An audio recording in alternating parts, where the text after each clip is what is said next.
I kept on going, but I saw all pretend. And I lost any idea of coming home. Because I don't know, but I surely need to roam.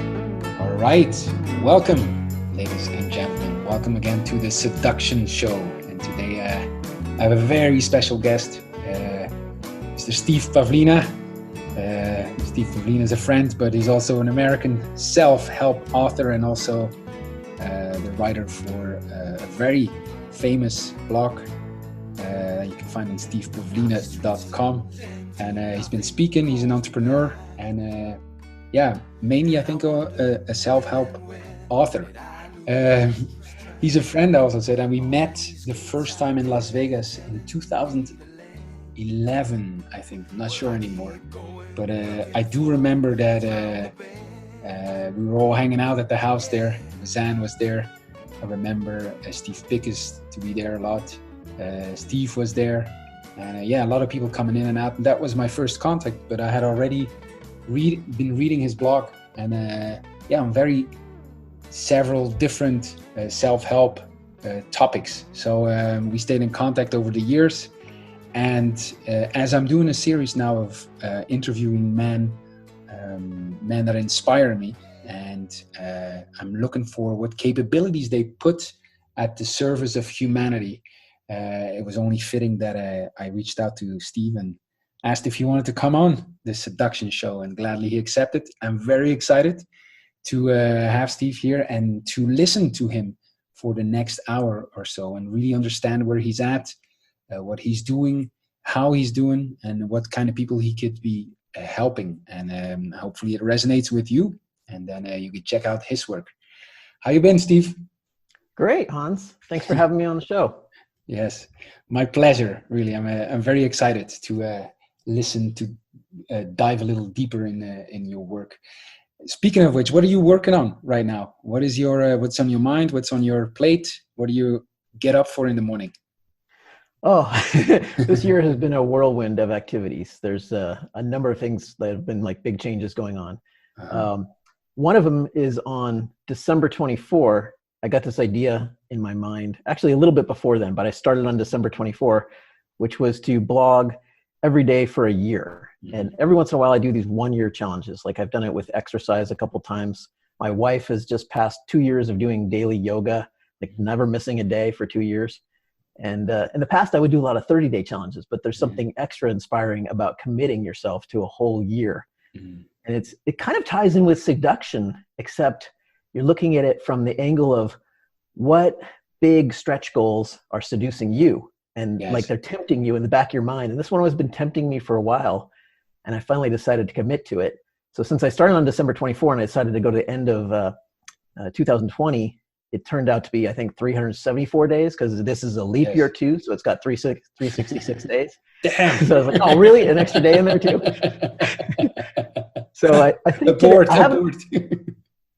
I haven't written my post for today yet, but I think today is probably about day 20.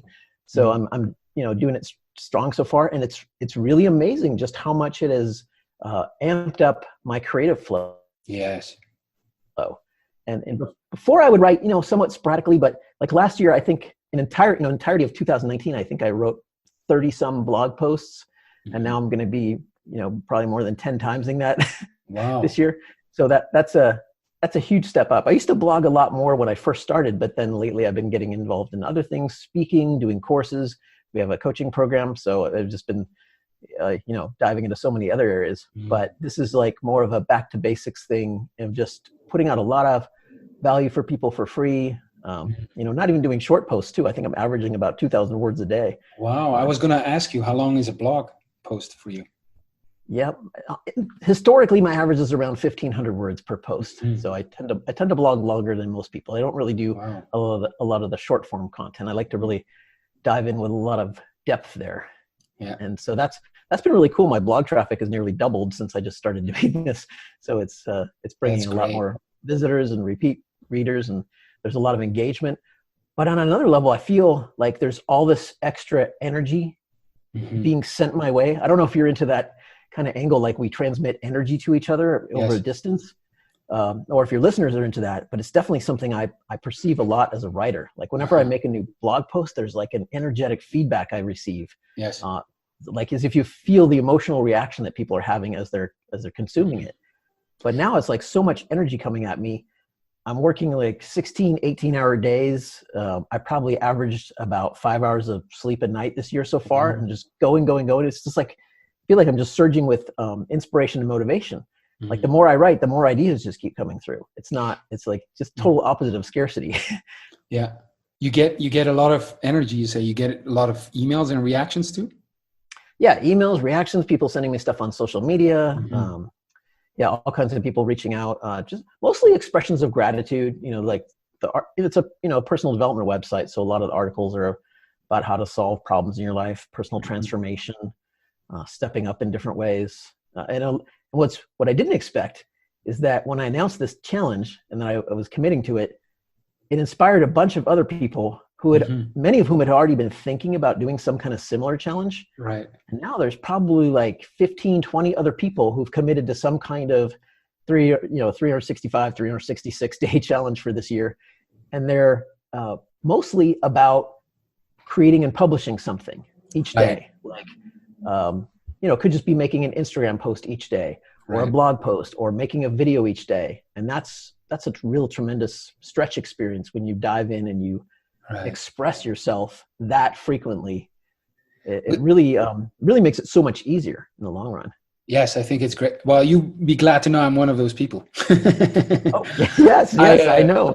That's awesome. I've done well. I've started with 100 days because and I do two things. One is to have a newsletter every day, so I send a message every day, and the other is to talk to a new woman every day. And how's it going so far? I'm curious about that. That is incredible. Like as you know, I'm a seducer, and I really think that the time spent one-on-one with a woman is one of the best platforms for a man to sculpt and discover his masculinity, his being, his integrity. It's scary, and it's naked and it's vulnerable and it's fantastic, that one-on-one time with a woman. So I really recommend it for many things other than just meeting new women. So to me it opens up the same thing as like it gives me energy. I really I feel a sense of accomplishment. Also, it gives me sense of direction. You're looking at walking the streets a little different than before, and no, it's great. I always want to do it, and I've tried a couple of times, and I want support and all of that because it's scary, and you or I make excuses, and I'm too busy, and I'm whatever it is. But to really like commit to it, and then because I also want to make a book out of it, so I talk to a woman every day. I speak in a voice memo what happened, and then the next day I write about it. I write about the setting. I write about the invite. I write about the insights I got and the upgrades I could make. And so it's just great. It just gives a whole new way of looking at things when you move about your day. I love it. I love and you're committing to writing 365 was like, okay, come on.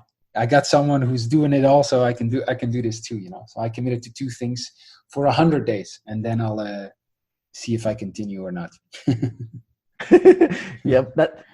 That's one thing my wife did with her yoga challenge, or I think she started doing it like a daily exercise challenge too, with the Apple Watch, closing your rings.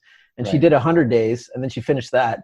And then from there, she decided to upgrade it to 500 days. Wow. There's just something really special about putting yourself on the line and really committing yourself, especially socially.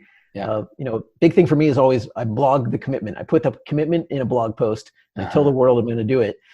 And it's not really that much for accountability or self-discipline. Yes. I don't really need the accountability from other people to do that kind of stuff. It's more to prove to myself that I really am all in, that I really am committed to it internally. Because if I can't blog about it, if I can't tell the world, if I can't post it on social media, but I think I'm committed inside, then I'm really in denial, right? I'm lying to myself a little bit. I'm not 100% with it. I'm not all in because I'm giving myself the exit door. Right. If I've only promised myself, that's not quite enough. I understand. And what you've been writing about lately? Oh, all kinds of things. The main thing I've been writing about has been character sculpting. That's been a big topic I've been working on. So writing a lot about that, and that, which combines also with a new course, we're in the midst of launching, Right. which is called Stature. And the word stature essentially means to stand. Now it can refer to our physical height. You can talk, about a person's stature as how tall they are, but another definition is basically how you've been sculpted, how your character has been developed by your life experience. Right. Who have you become? What kind of character are you playing? And that's just been an absolutely fascinating topic for me to explore, because I've seen how life sculpts us, with different experiences. Like we started as babies, and we were raised in certain cultures and countries and families, and we, grew up with a certain education. And then a lot of us look at ourselves and we're not quite pleased with who we are. and that, that's one thing that drives a lot of people into the seduction community. They want something more for themselves. They realized, okay, just like, hanging out playing video games all the time is not really doing it for me. I want to get out there and, have travel adventures and meet people and connect and, Right. and just upgrade my life. But what often holds people back, they know what they're supposed to do, or they know what they think they should do, but they can't get themselves to do it because their inner characters themselves are resisting. Right. And so that was something that really got to me, is like, how do we resolve that resistance within ourselves? How do we get ourselves more aligned with who we want to be? And I found that a lot of times in life, I could make faster progress on my external goals by actually reframing them as inner character sculpting goals. As an example, I in the past, like 20 years ago and earlier, like in my 20s, especially my mid 20s, I struggled a lot with money, and I would chase trying to make money as an entrepreneur. I ran a computer games business, Right. and I just sank into debt and eventually went bankrupt. It's just whatever I was doing wasn't working. So I focused on just becoming a different kind of character. And I said, I realized I was becoming a character who was stressed out about money for like 5 years of my life, running that business. The first 5 years, just stressed and worried and trying to make money and not having it work. Business ideas just not working out, working with the wrong partners and having deals fall apart. And I realized the worst part was not that I lost money. The worst part was that I was stressed about it, that I became a character who was always worried. And I just said, you know what? I don't control directly how much money flows into my life. Yes. That's part of the economy. That's a social thing. People have to pay me something, for that to happen. And I'm not 100% in control of that. But what I can control is what kind of character I play that could handle any situation. And I realized I wanted to be a character who was resilient, whether the financial flow was good or bad. Great. So when the flow was good, I wanted to be abundant. When the flow was bad, I still wanted to be abundant internally. I just wanted to focus on different parts of life. So what if I don't have money? I can have fun. I can socialize. I can listen to music. I can connect with friends. I can have growth experiences. I could challenge myself to do things that are courageous. There's so many ways I can still grow and stretch myself. I was sick and tired of being a character who was getting stressed out by money. So I just resolved not to. And that, as simple as that sound, it worked. And the irony is that it worked financially too. By not trying to make money anymore and just trying to become the person I wanted to be in all situations, like regardless of what happens. How can I be stable and secure in myself regardless of what's happening financially? Then I started doing things more for fun rather than trying to chase money. I started running my business in a way that was fun and rewarding and creative. And then it created just this tremendous flow. I started doing projects just because I liked them and not because of how much money it would make. And so that led to both like a building of character and just having fun, enjoying yourself.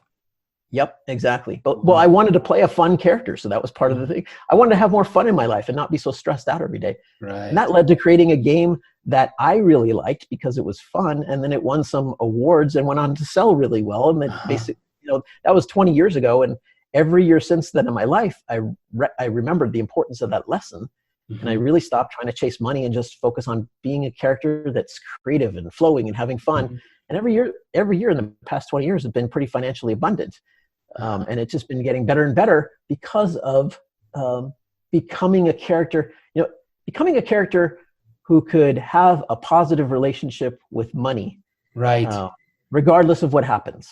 And I think this applies to seduction. I was thinking it the whole time, Yeah. constantly. In fact, I'd love to hear your thoughts on that. Like, can you become a character who, regardless of whether you get accepted or welcomed or harshly rejected, you are still the person you want to be in all situations? Exactly. And that's the main goal. And even in the way I coach, you have the left brain. I use 3 approaches actually that I combined. And the left brain approach is step by step and like really focusing on the result and how we're going to get there, and it's important. But it's a very masculine way of getting there, and the danger of that, if you only have that, is that when you don't get the result, you're disappointed. But on the other hand, we also have the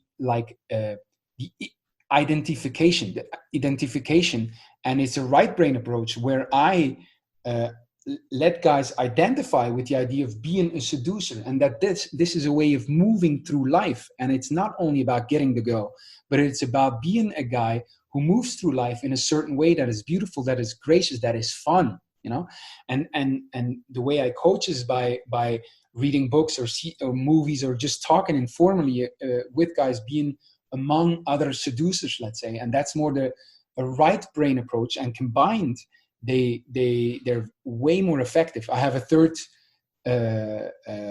pillar, which is the adventure itself. The living of adventure could change a lot, but that's what I recognize in what you just said. The goal to me is very important. There's power in setting a goal, and there's power in chasing, but there's a big danger of becoming attached to the goal, and to learn not to be attached to the goal, it's important to learn how to identify with someone or become a certain person, more than only being attached to the outcome. And I found it very similar to what you just said. Yeah, that resonates with me too. Just really focusing so much on the person you want to become. Use the seducer model. One model that I've been thinking about lately that just keeps coming up for me is thinking of myself as dancing with the flow of life, right. Which is it's very similar in a way. It's almost like life is playing this music and it's inviting me to synchronize with it. When I get an inspired idea, and one of the things I've been challenging myself to do more and more this year is go with my first instinct when it pops in my mind. Because sometimes I have a tendency, I get an idea to do something, in business, personal life. It might even just be to go somewhere. And then I think about it a little bit. And then I often second guess it and I dismiss that first idea and I go, nah, I'm not going to do that. But now, unless I have a really strong reason to reject the idea outright, like I just don't have time to do it right now, I'm leaning more and more into just going with that first idea. Like if it's a business idea that pops up, let me just try working on this right now. It's kind of a random idea. I wasn't planning to do this today, but let's just go with it. Right. Even if it pops up at like 10 p.m. at night, I'm just like, why not? Let's just go with this and see where it leads. And I've been getting all kinds of interesting extra things done because of that. It's there's something really special about acting when the idea first comes up, because you don't just have the information content of the idea at that point. There's a bit of energy behind it. And if I guess it's like the timing of a seduction too. If you get the instinct to go with an approach and to go and talk to somebody and you act on it immediately, there's a certain energy that flows through you. And I'm not sure what the seduction equivalent would be, but with other people in person. But what I'm seeing with the flow of ideas is that it's like 3 times more powerful, more productive than if I wait. If I wait on the idea, it's like the information of it is still there. I still remember the idea. Yes. But now the energy is gone, and momentum. Now I have to self-power it. It's like I have to push and I have to force. But if I act immediately, when the inspiration is there, there's some kind of greater alignment that just flows through me, and there will even be all these strange external synchronicities showing up. Like I'll publish an article and somebody says, that was exactly what I wanted to know about today. How did you know to publish this right now? I mean, sometimes it will be even synchronous with someone to the minute that I publish it. So I'm curious if you have that kind of thing showing up where, you decide to go talk to a woman and you act immediately, Yeah. And there's like a synchronicity to it, or an extra flow of energy that you wouldn't have if you wait 5 minutes and then go afterwards. There's a very popular rule. It's called the 3-second rule, and that's, I've heard of that. Yeah. when you feel it, you got to do it. And of course it is true. Your body has a lot more wisdom than your mind has, because it's been training, and your body knows, oh, this is a girl I fancy. This is a girl that's good for me, and to listen to that gut, or that first idea that comes, that's very important, and a lot in seduction, a lot of what I do is unlearn and try to have guys not listen so much to their mind, but to what their gut they're saying, to what their penis is saying, to what their heart is saying, all of that. So I think a lot of people probably take the 3-second rule to be an act of courage. And the word courage comes from the Latin cor, C-O-R, which means heart, or the center, the core of your being. And so when you think about courage, I think guys especially have a tendency to think of it in terms of bravery or valor. But another way to think about courage is heart-centeredness. It's being in tune with your heart. It's the flow of the heart energy. And if you flow with the heart energy immediately as it arises, it takes a lot less bravery and valor. It's like bravery and valor is what you have to exude when you're late in listening to the heart. But if you listen to the heart right away and you act on it immediately, you might get a twinge of anxiety, but it very quickly turns into excitement or energy or fun or playfulness. It becomes something else. That's so interesting, Steve, because I just read The 4 C's of Dan Sullivan. You've ever heard of that? I'm very familiar with Dan Sullivan's work, the guy who runs the Strategic Coach program. I haven't been through his program myself, but I have read one of his books, and I'm and it's interesting. I don't recall the 4 C's off the top of my head, but I remember reading about them before. Right. The first C is, people think to talk to a girl or to start a company, let's say, because he talks about entrepreneurship. They say, I'll take action when I have the confidence. And then he shows to people, confidence is the result of doing it, is the reward you get for doing it. And he say, okay, that's true. It's I'll do it when I have the capabilities or the skill, and capabilities and skill comes before confidence, but it's also the result of action. And so what he says, the first 2 C's are 1, commitment, that you say, I am going to do it. And then 2 is courage. And because when we are committed to something and we know we have to do it, but we don't feel like we have the skill or the confidence, and we don't know if it's going to work, it doesn't feel so good. And that's why he says we need courage. And it's interesting because he says that courage doesn't feel right or not as good as confidence, and it's normal, he says. But what I learned from you now is that I really like this, is it doesn't feel good because we're not doing it instantly. If you do it instantly, it's not an act of bravery. It's just following your heart. And I think that's very powerful. I think our model of life plays into this too. If we have, to really have courage without a lot of fear and anxiety woven into it, we need to deepen our trust. Our trust in ourselves, and especially our trust in the flow of life, our trust in reality. And that's something that's been just a tremendous thread weaving through my long-term path of personal growth as a human being. And coaching other people too, is I just see how much trust plays into so many decisions in life. When you want to make an act of courage and commit to it so that you can get the capabilities and the confidence, you could say there's the even deeper layer. There is the layer of trust, because that's how you can be courageous. But what are you really trusting in? Are you trusting in that you're going to get the exact outcome that you're hoping for, or maybe that you're even a little bit clingy or needy with? That's not really the right kind of trust, because that kind of trust will often be betrayed by life. Right. But the kind of trust that this will be good for you, it'll be good for other people. The trust that it will ultimately help you grow. And that's something I learned to develop a long time, just going through so many failure experiences, is that I had the opportunity to look back on them later in life and realize those were awesome stepping stones. And those were awesome lessons that I really needed to learn. And at the time, it was really tough to go through it. But afterwards, I looked back on it and thought, it's kind of a blessing. I remember the difficulty of it, but it's not stinging me as much in the present moment. Right. And when looking back, do you see that trust grew over time, like a sort of confidence, or is it something you committed to, or it's something you always had? It's both. It started really with a realization of what kind of life I would have if I didn't trust reality. At first, I looked at it in very binary terms, and I just asked myself. This was probably in my late 20s or so. Asked myself an interesting question, and I thought, do I trust this reality? Do I trust this life? How safe do I feel here as a conscious being? I mean, is this a universe that's totally indifferent to me? Is there no energy form or consciousness here that really cares about me other than myself? Am I really all alone? Is it a completely objective, cold, world with a bunch of human beings walking around it that somehow became conscious? Or there's different models for looking at life. And I realized the model I chose for looking at reality affects how much I can trust it. If reality is truly just completely objective and we're all independent and we can do whatever we want, that's a very low trust frame. And if we have a low trust frame, we can't exude as much courage.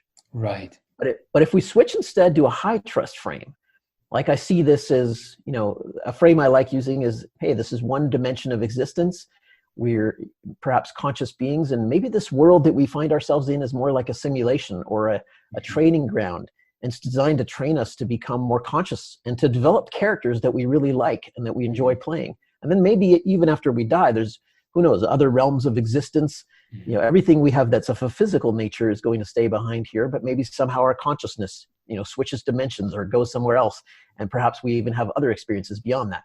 Now, is that provably true or false? Of course not. But neither is the objective model. The objective model is entirely an assumption as well. Right. And the reason is that even if we were in a simulation could simulate an objective universe. Right. And an objective universe could build a simulator. So we could be in either type of reality and not know it. In fact, we could be 5 levels deep in a simulation in an objective reality that simulates an objective reality. It's also building a simulator that simulates another objective reality. So even Elon Musk says the chance, that we're not living in a simulation is very slim. He says it's probably 1 billion times more likely we're in some kind of simulation, that eventually society got advanced enough. Even if there was an objective world at the top layer, the chances are eventually they build a simulation and we're more likely to be one of those simulated beings than a real physical one. Wow. And the odd thing about that is that I began exploring the simulation idea of reality, especially like 20 years ago when the Matrix movie came out. I thought, what if some of this is real? What if it's really true? There is no spoon and it's just a simulation. Right. And I began playing around with this, and I just started leaning more and more in the direction of going down the rabbit hole proverbially and exploring, and I would start talking aloud to life as if it was a simulation. I would tell life what I want, like I'm just talking to the ceiling. And right. I started experimenting, and the weird thing is that it actually started to work, and that freaked me out. I would ask for money, and the amount I would ask for would show up. One time I asked for $10,000, and so reality just bring me $10,000, and wow. I ended up getting an unexpected inheritance within like a week for exactly $10,000. Wow. And so it totally changed my relationship with reality. And I ended up creating an entire course on this at the end of 2018 called Submersion, which is basically 60 audio lessons in 60 days. And it invites people to go through an experiment and explore this perspective for themselves. It's kind of like, I describe it like I'm Morpheus and you're Neo, and I'm teaching you about the Matrix. So largely from my own experiences. So you get to be Neo, and I'm not putting any personal stories of myself in it. It's just like, we just talk about your relationship with reality and different ways of framing it. And every day there's a different experiment to do. And that can also apply to seduction, because if you believe you're living in an objective world, that's a low trust frame. But if you think you could be living in a simulation and you play around with that, then the person you're talking to, they may already have a lot of, they may be a simulated character. They may already have a lot of information about you. It's really a different way of interfacing with life. And the fear is, if you think that life is a simulation and you guess wrong, then your functioning in the world will go down, right? Because it's an erroneous model. Right. But my function in the world has gone up a lot by using this model. Right. I make I make more money. I'm happier. I got married in 2018 to a woman I just love and who loves me. And just like, like life is in the flow. Creative output is great. Business is great. Health is great. I'm traveling. It's like, it opens up a whole new world to me, because I focus on if this is a simulation, then what's my relationship to it? What does it want from me? Yeah. And what I've been finding is it really wants me to grow, wants me to stretch, wants me to develop my character. It doesn't care about whether I make money. If I set goals to make money, it just like doesn't give me any energy. It shuts things down. It's if I want something based on neediness, like I think I need something, or just a very limited personal desire that creates no ripples for other people, nothing really flows there. Nothing happens. I get frustrated and I have to power everything on my own energy.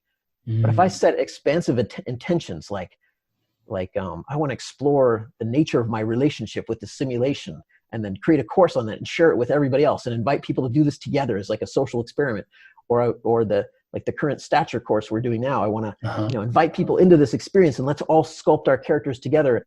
And we co-create the course together. I don't create the course first and then launch it. I launch it first, get people into it, signing up for it. So we have hundreds of people in it already. And then I put out a few lessons. I started with just 4 lessons, and then people react to those and they give me feedback and they tell me what else they want and what else they need and what they want to work on. Then that informs the design of more lessons. And so it's always these round of feedback. So every day I'm, getting the feedback from people, and then we, publish more lessons, and it's a dance. It's a dance with reality. And my previous model sucked, but it was like an objective model. Create the whole thing first, then launch it. But now I have no energy coming through. I'm doing this all on my own. It's almost like writing a script for how you're going to have a conversation with a woman before you even go talk to anybody. Yes. It's like that. Yeah, first talk and then calibrate. First talk and then come up with the stuff. I am the same way coaching. We agree on maybe goals, and then we have all kinds of material that we use, but we co-create the whole course. And it's the same thing. If I were to sit down and write a course, I don't have the energy for it. I can't do it, because I know that when working with people, something else is going to come up, and I'm going to look at whatever content or course I have. I'm going to say, that's not working. That's not the best thing I can offer. And so, I would love to know a little bit more, Steve, about how you're working with people. Because I know the blog, I know you do the public speaking, but how do you help people? How do you work with people? Well, the main program we have is called Conscious Growth Club. It currently has about 150 members. It costs about $2,000 a year to be in it. And we open it only once a year, like late April, last week of April, each year. And this is our 3rd year that we're doing it. So the next renewal will be for our fourth year. And it's beautiful. But the main things we have are we do coaching calls on Zoom. So we do like live video group coaching calls. And those are 3 times a month. And then we also do, we have a private forum, and then they also get access to all the courses that we're creating. So they get to be in the co-creative process as well. So that way, whenever I develop a new course, I know there's at least 150 people that are ready and ready to go through it right with me. And it's the vibe of the group is really, it's very growth oriented people who are also very into helping others. It's super encouraging. It's not competitive. We're not trying to outdo each other. It's just very warm and heart-centered and caring. There's a great, tremendous bonding in the group, and we all celebrate each other's successes. Basically, I wanted to get a group together where people who, in their personal lives, in person, they don't necessarily have a lot of social support for their goals. They want to grow, they want to stretch themselves, but everybody around them either ignores them or tries to talk them out of things. Right. And I thought if we could get all these people together in one community and we just all encourage the heck out of each other, we could grow. And you've seen the same thing in many of the seduction communities. Some are much better than others. Some are very, people just pushing each other's buttons and kind of being mean to each other and trying to show off. But there's definitely others where it's more of a heart-centered vibe. Right. And when people are actually trying to help each other and be encouraging and connect. And that's something I really love. People can come in with different goals, or is there a specific area where they're growing in? No, there's not a specific area. And that's intentional, because what I've seen is that I've been involved in other groups too. And I've started my own communities as well for, many years. I've been doing that kind of thing. Right. And what I always didn't like about it is that when the focus is on a certain area of life, like let's say it's seduction, that's not always necessarily going to be people's passion and their number one interest for their whole life. Right. So you end up outgrowing it. For instance, I was involved in Toastmasters for 6 years, learning public speaking, and I loved the people. Yeah. It's a great, beautiful, growth-oriented. But after 6 years in it, I just felt like I outgrew it. By that point, I was doing my own 3-day workshops on the Las Vegas Strip, and now I'm going to a club to do 7-minute speeches. And I was just thinking, well, I could polish that, but that's not the form I want to do. Toastmasters worked for me. I went from doing a 4-minute speech to doing a 3-day workshop. Right.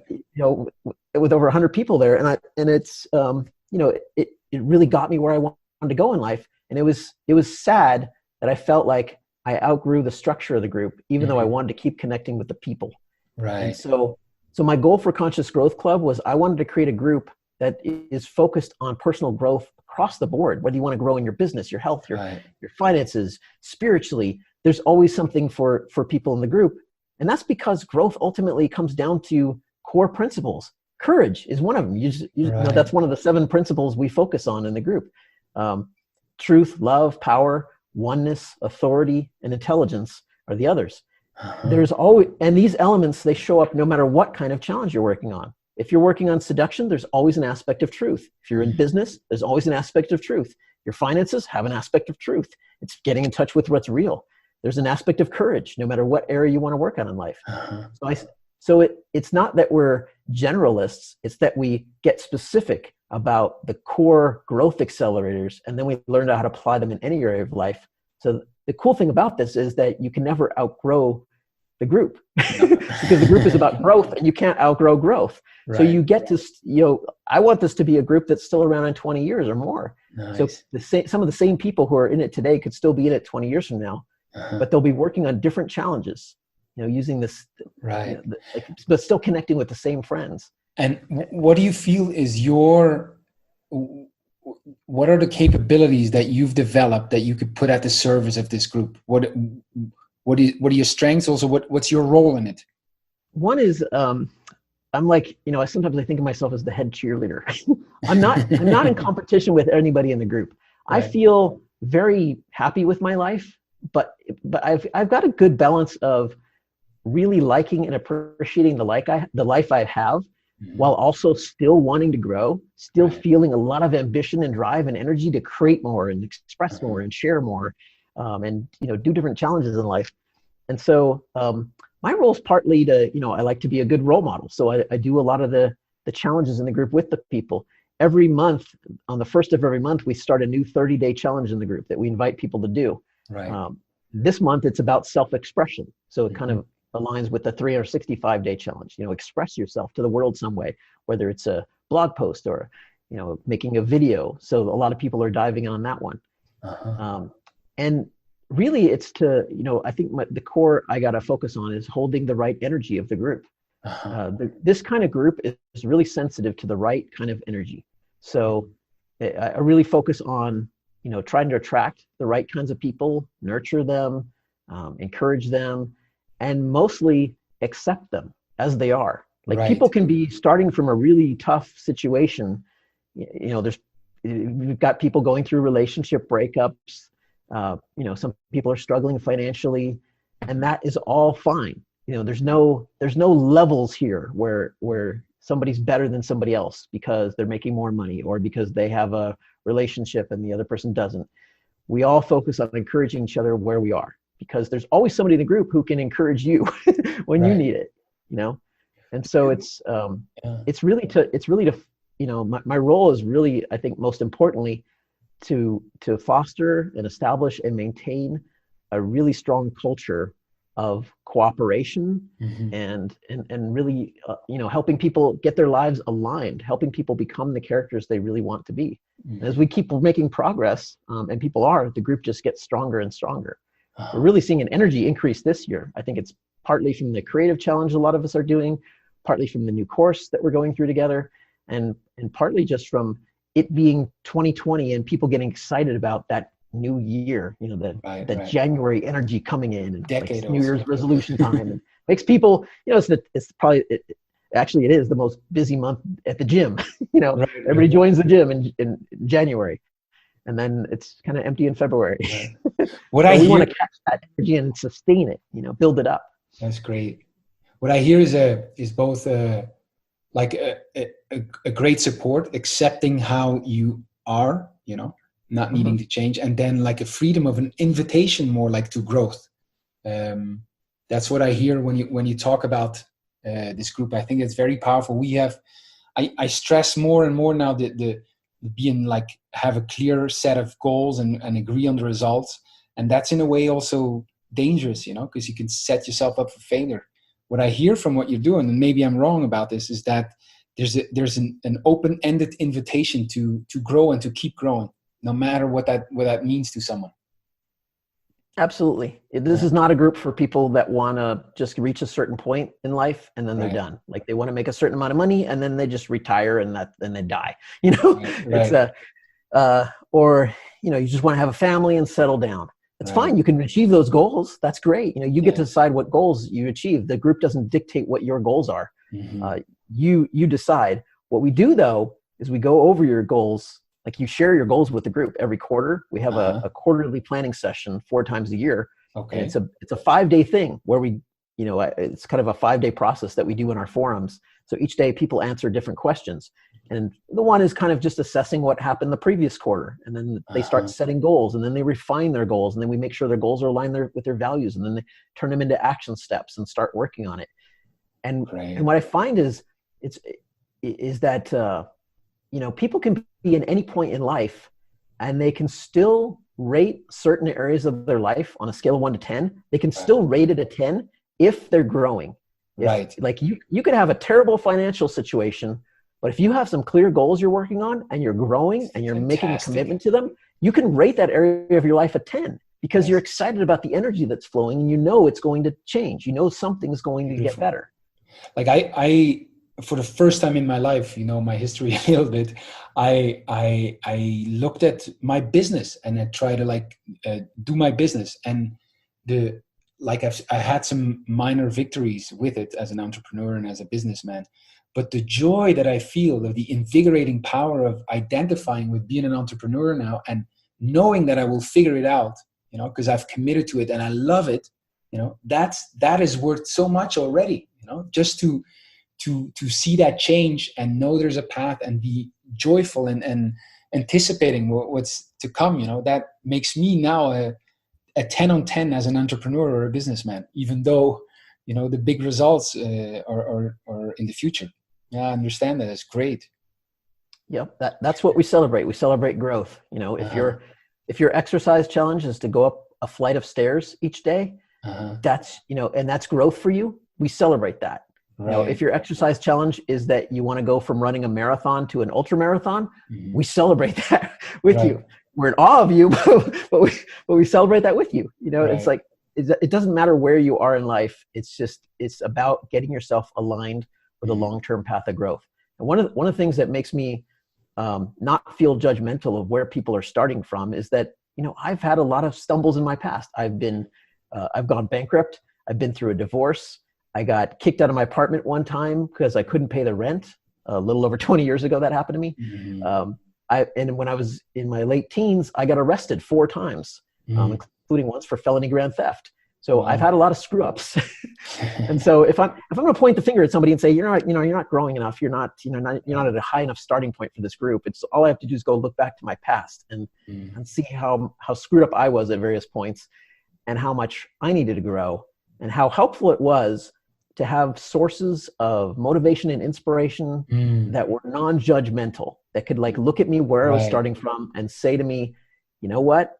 So what if you're in jail? That's okay. you can still grow from there. And that, you know, that's actually part of my story, is that I started on a path of personal growth when I was 19 years old, and I was sitting in a jail cell for 3 days, having been arrested for grand theft. And while I was in the jail cell, that's when I just decided, I don't know how to fix my life, but I know that I could at least try to grow into a different kind of person. And that's the commitment I made. And now that's been almost 30 years since then.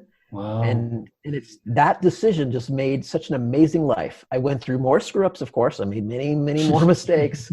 But you know, I made mistakes in every area of life. But it's the path. It's the character I became that's like the biggest source of joy. It's like when you can wake up each morning and you're like excited for your day, a lot of that has to do with the character you get to play. You love who you've become.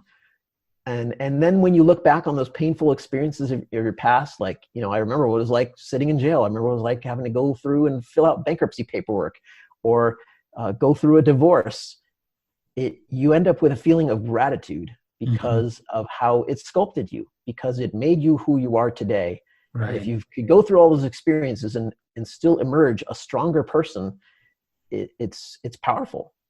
Well, there's a case to be made that the lower you fall, or if you hit rock bottom, that you got more chances for growth, you know? So I think it's a great and beautiful thing that you can make a community based around celebrating growth together. I think it's very much needed. It's fantastic.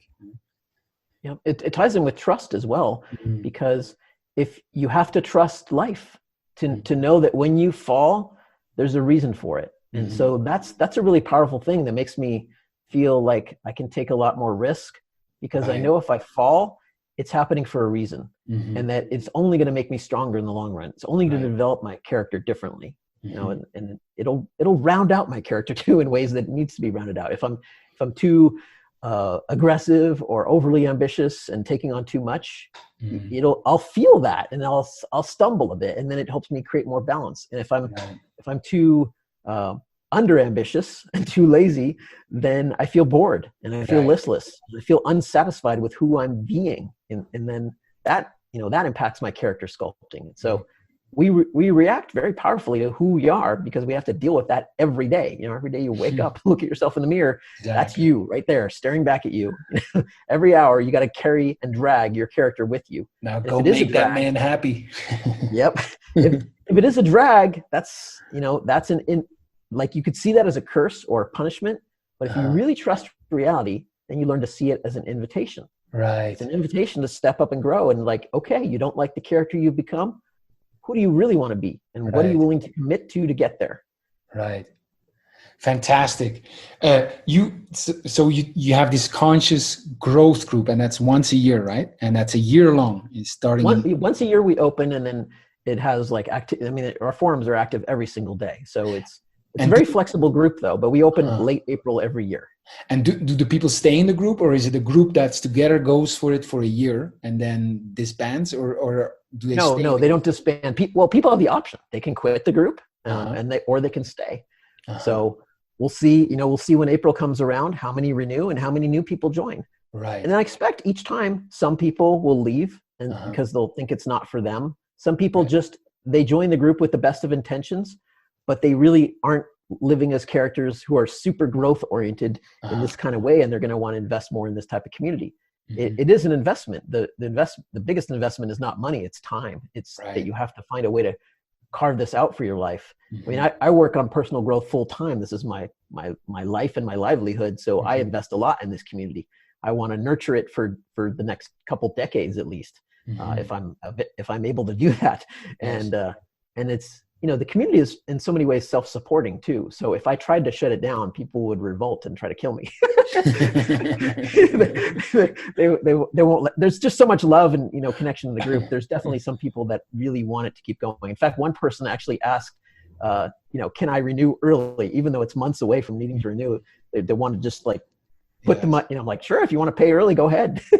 So they're just like, I want to make sure I don't spend this money on anything else. I want to be all in with this now.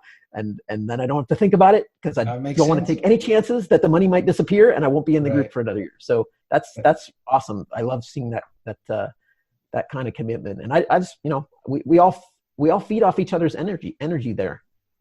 So that's fantastic, Steve. Yeah, really, you've always, like, whenever we met, I always feel you're a very giving, generous in your energy, and really caring for your own growth, but also like help people in that. And I think that's a tremendous gift, that you can have this community, lead this community in a certain way, and be a great example to people. Because I think it's so important that they have a space where they are, one, accepted as they are, wherever they are, and then have a chance to celebrate together their growth. I think is very powerful work, and it's fantastic that you do that. You also have, besides this group, you told me you started something. You're going to start something next week, right? Oh, well, we have a course that we're launching now. So it's called Stature. So it's a character sculpting deep dive, and it's audio lessons. And we're going to create dozens of these audio lessons. So I've got, today I'll be creating lesson 10. So we have 9 already published. We started with 4 at the beginning of the year, and I've got 9 already published in our portal for the course. And people who are in Conscious Growth Club, they get access to all the courses as well. But we sell the courses separately too.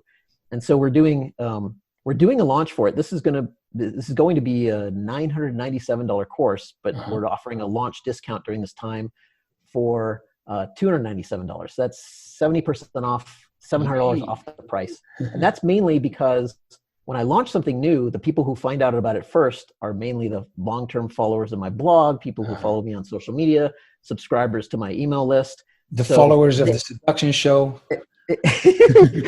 We're including that now too. So like anybody that shows up during the launch week, they get the discount, but it's mainly meant to be, like a special thank you for the people who are like the core audience, so they get the best deal.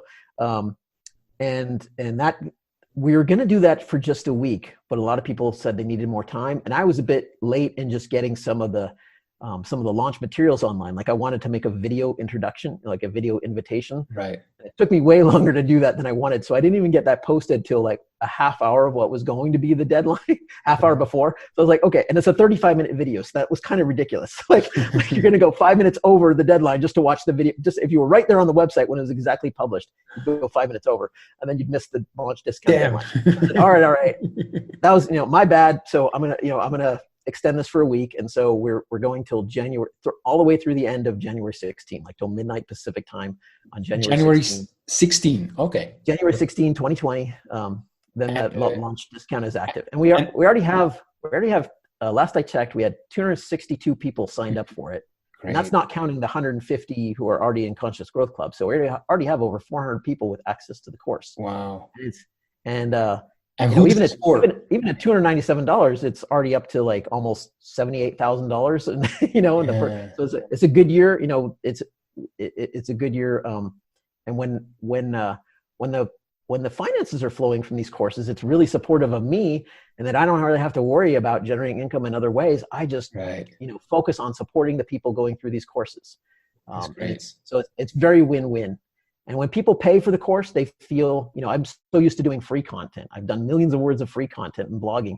But when people pay for a course, it's a step up. It's a higher level of commitment. Right. And so I noticed they're much better getting results. And that's partly why I started charging for these deep dives. I could do them for free, but then people won't get the results. When they pay, then they know if they don't put in the effort, they've wasted their money. So they want the value, and that's really important. They commit, I commit, and that's what creates a really win-win relationship.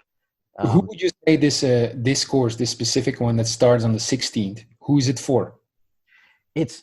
I'll start by saying who it's not for. It's not for people who they've settled into their current character in life and they just want to stay the same person for the rest of their life. It's also not for a person who thinks they can't really significantly alter who they are as a character, the character they're playing. This is for people who see their characters being somewhat flexible. You realize that life has sculpted you up to this point, and now you want to take that to a conscious level where you think, okay, life did some good things with my character, but other parts really kind of suck. And I want to, it's not so much about fixing yourself. And I tell people, you're not broken, but you may have parts of you that are misaligned. You want to express more through your life. People want to express especially more courage. They want more alignment. They want more acceptance of themselves and others. They want to have a more aligned social circle, especially. Right. A lot of people feel out of alignment with their social circles, like it's not supporting them in who we are. That's one of the things we created Conscious Growth Club for, is to give people that alignment. So that course is called Stature. It's about becoming a person of stature in asking the question, what do you stand for? You know, who do you want to stand up as in the world? What character can you really look at in the mirror and say, that is me? That's my best self. That's incredible. The stand you want to make is a pivotal part of what I'm teaching now also. You know, what do you want to stand for in the face of the mountain that you're facing, all the trouble, whatever it is? What is the stand you want to make? And then we tap into the feeling of honor to invigorate people and to see them through hard times. You know, is very interesting. Is it also, Steve, for people who are perfectly happy, but which is, in my experience, one step away from being bored, and just look to transform themselves? Yeah. As long as you want to grow, and it's not just grow with your results, but you recognize the connection between your external results and the character you are. Yes. For example, let's say your result is you don't want to have a job. You want to make money independently.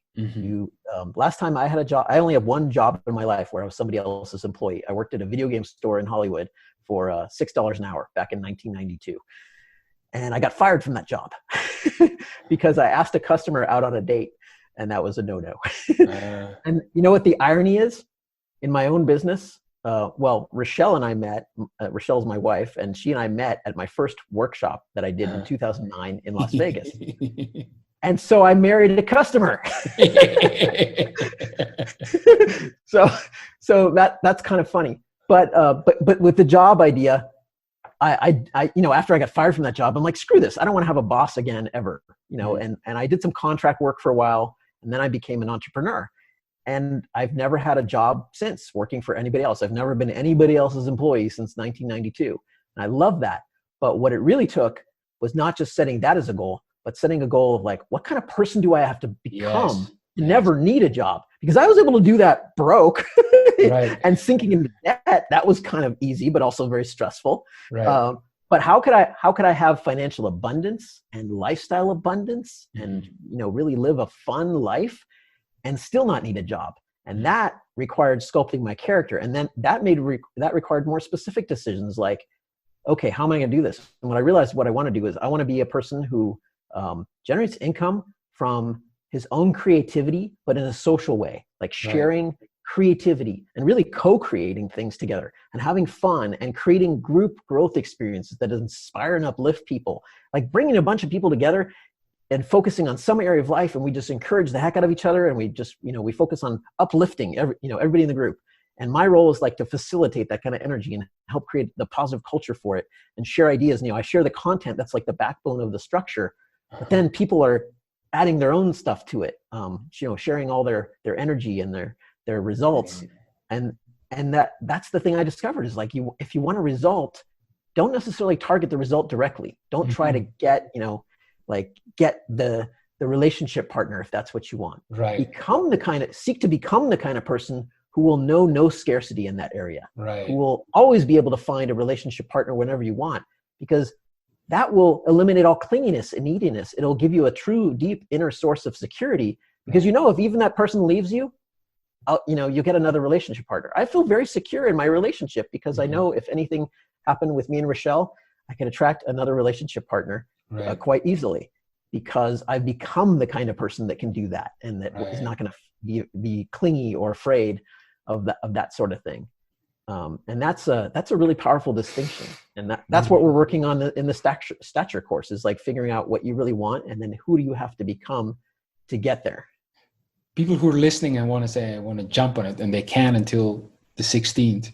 Where do they find it? They can go to stevepavlina.com/stature. So STATURE. That'll take you right to the page. There's an introduction video to watch it's a 35-minute video. I encourage you to watch that first before you read the page, because it'll give you the real key about the energy of the course. It's not salesy, I promise. It's really about trying to find people who are aligned with this course. I'm not into like trying to, pitch and push and using all these cheesy sales tactics to get people to buy something that's not going to be good for them. Right.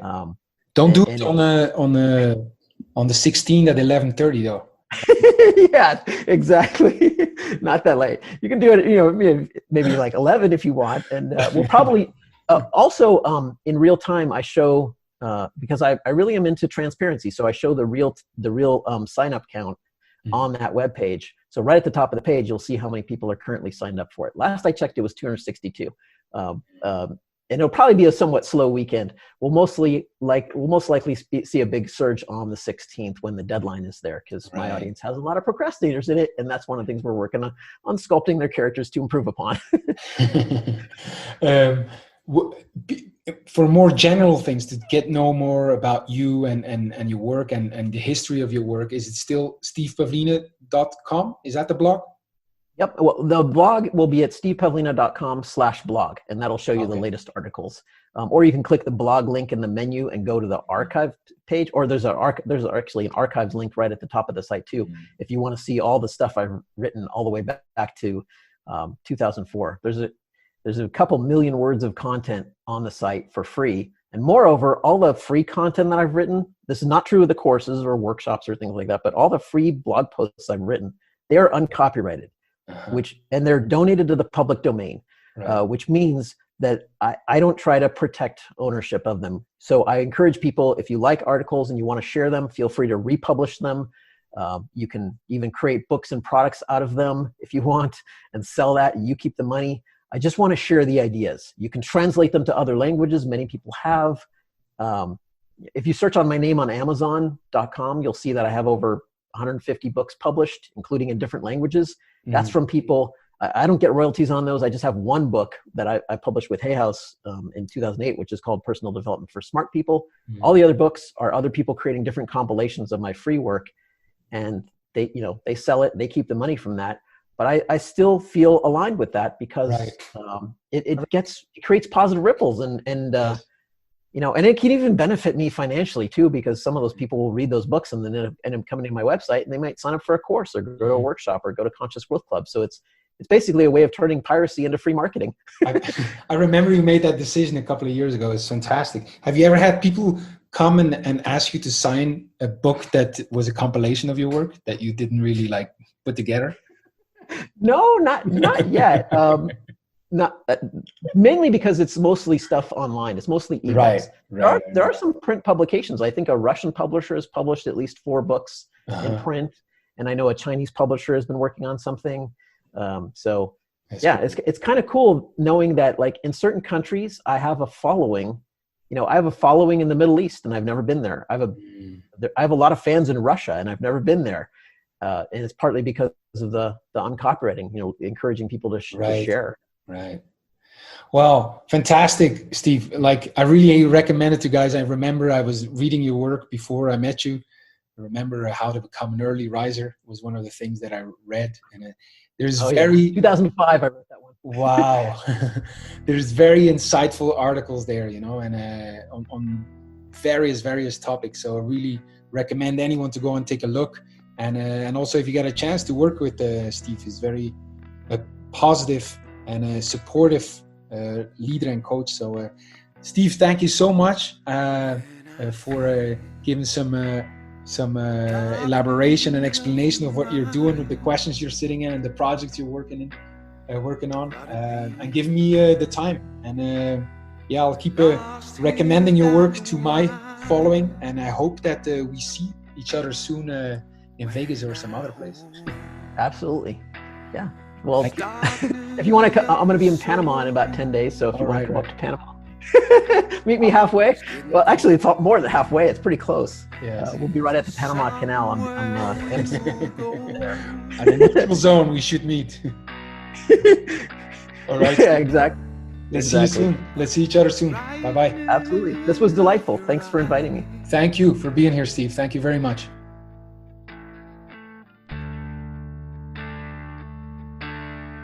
I'd rather see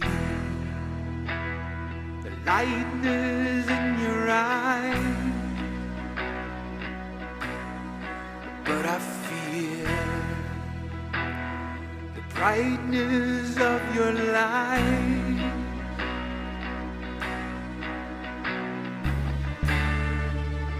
Did a story come too soon?